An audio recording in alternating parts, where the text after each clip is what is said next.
बघूयात एक मोठी बातमी। प्रशांत कोरटकर वरती कोल्हापूर कोर्टामध्ये सुनावणी सुरू आहे। मात्र पोलिसांनी कोरटकरच्या आवाजाचे नमुने आता तपासासाठी घेतलेले आहेत। याशिवाय कोरटकरने कोणत्या गाड्या वापरल्या त्याचा सुद्धा तपास केला जात असल्याचं एकंदरीत आपल्याला बघायला मिळतंय। याशिवाय कोरटकर जिथे राहिला त्याला त्या ठिकाणी कुणी मदत केली हे सुद्धा तपासलं जातंय।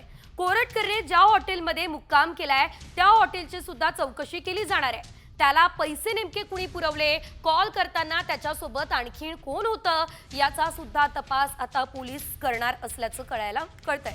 आपण जर बघितलं तर सुनावणीसाठी त्याला सकाळी 8 वाजता कोर्टात आणलेलं आहे। अनुचित प्रकार टाळण्यासाठी कोर्टाच्या गेटजवळ प्रत्येक नागरिकाची कसून तपासणी सुद्धा करण्यात आलेली आहे। कॉमस्कोर नुसार आता isakal.com आहे देशातील नंबर 1 ची मराठी न्यूज वेबसाईट। प्रत्येक अपडेटसाठी isakal.com ला नक्की भेट द्या। अधिकची अपडेट या संदर्भात घेऊयात आमचे प्रतिनिधी विशाल सवणे यांच्याकडून। विशाल, आपण पाहतोय आता कोरटकरच्या आवाजाचे नमुने एकंदरीत घेण्यात आलेले आहेत। सविस्तर माहिती आजच्या सुनावणी संदर्भात।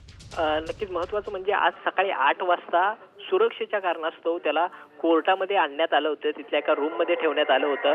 जवळपास 5 ते 6 तासानंतर सुनावणीला सुरुवात झालेली आहे आणि पोलिसांनी 5 दिवसांच्या पोलीस कोठडीची मागणी यावेळेस केलेली आहे। आणि या दरम्यान पोलिसांनी अशी देखील माहिती दिलेली आहे की नेमकं या व्यक्तीला कुणी मदत केलेली आहे, तो कोणत्या हॉटेलमध्ये राहिलेला आहे, ज्या हॉटेलमध्ये राहिलेला त्या हॉटेलच्या चालकाला देखील त्यांनी नोटीस बजावलेली आहे। ज्या व्यक्तींच्या घरात राहिलेल्या आहे त्या लोकांचा देखील चौकशी करायची आहे, त्याचा तपास करायचा आहे असं देखील पोलिसांनी सांगितलेलं आहे। इतकंच नव्हे तर या व्यक्तीला म्हणजे प्रशांत कोरटकरला 2 समाजामध्ये तेढ निर्माण करण्यासाठी काही प्रयत्न होते का याचा देखील पोलिसांना तपास जो आहे तो करायचा आहे। त्यामुळे पोलिसांनी त्याची कस्टडी जी आहे ती मागवून घेतलेली आहे। आता यावरती कोर्ट काय निर्णय देतं हे देखील पाहणं महत्त्वाचं आहे। विशाल, सुनावणी संपली आहे की अद्याप सुरू आहे? त्या कोर्टामध्ये ही सुनावणी सुरू आहे आणि त्याचबरोबर सुरक्षा म्हणून संपूर्ण कोर्ट परिसर जो आहे त्याचा मुख्य गेट जो आहे तो बंद केलेला आहे आणि जो व्यक्ती आतमध्ये जात आहे त्याची देखील कसून चौकशी आहे, तपासणी जी आहे ती केली जात आहे। आणि त्याचबरोबर कोल्हापूर नेमकं काय घडतंय बघणं महत्त्वाचं असेल। धन्यवाद विशाल दिलेल्या या सर्व सविस्तर अपडेटसाठी।